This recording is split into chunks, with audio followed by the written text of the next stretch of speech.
Ano ba yan si kuya? Nakakainis. Ang aga-aga, utos na utos. Nakakailan mo lang sa kuko. Alicia, ba't ang tagal ni Maureen? Kanina pa natin yun inaantay ah. Kaya nga siguro inutusan na naman yun ng kuya niya. Hintayin na lang natin si Maureen. Baka papunta na rin yun. Ay! Mga ampun na. Makapunta na nga sa kubo. Medyo pala si Ate. Uy Maureen, ba't ngayon ka lang? Kasi si kuya, bago ako lumabas, tumutusan pa ako. Nakakabwisit nga eh. Sabi na nga be, lagi kang inuutusan ng kuya mo eh. Di ba nga curious siya nen? Oo nga. Kuya Risha, nainis na nga ako kay kuya eh. Nagtatawanan niyo pa ako. Diyan na nga kayo. Uy Maureen, joke lang yun. Halika, Alicia. Nagalit si Maureen. Tawa nga silang tao eh. Ako lang pa tumawa. Ikaw nga din eh. Ang lakas pa nga ng tawa mo kaysa sa akin. Oo nga, Chanel. Ang lakas ng tawa mo kanina.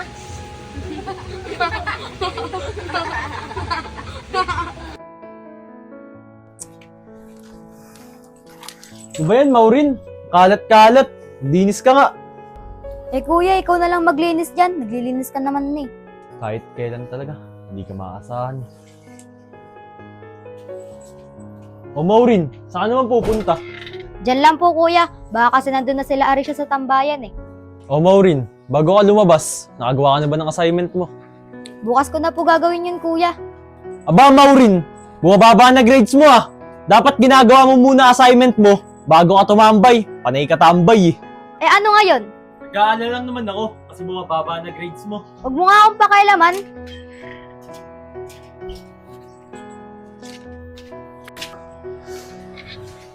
Ay nako, kailan kaya matututo yung bata na yun?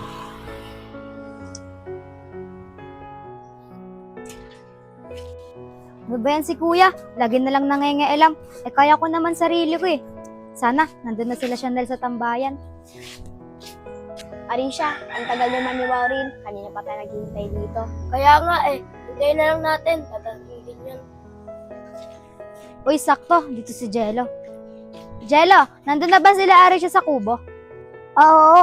Kanina pa nasa kubo si ate. Di pa nga kumakain yun eh. Sige Jello, salamat. Yuri, ang bilis na maubos ang dampo mo. Oo nga. Nakakainis naman si kuya.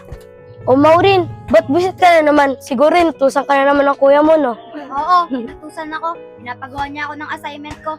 Pero di ko ginawa. Kaya lumabas agad ako. Ayan, lagi ka na naman tumatakas sa kuya mo. Eh paano? Lagi na lang nangangialam sa akin si kuya. Eh kaya ko naman sarili ko. Alam mo, Maureen, hindi nangangialam yung mga kuya natin. Nag-aalala lang sila sa atin. Oo, tama si Chanel. Kaya intindihin mo na lang yung kuya mo kasi nga bata pa tayo. Ano ba yan? Kaya nga umalis ako sa bahay eh. Para di ako pagsabihan ni kuya. Tapos kayo, pinagsasabihan niyo naman ako. Diyan na nga kayo. Makapag-ikot-ikot muna mag-isa. Pag-visit. Yari ka, Arisha. Pinainit mo na naman yung ulo ni Maureen. Ay, may ako yun. Channel yun. Di na nga ako mag-ikot-ikot. Hala, maambon na pala. Makauwi na nga. Wait for part 2. Pa-subscribe naman po!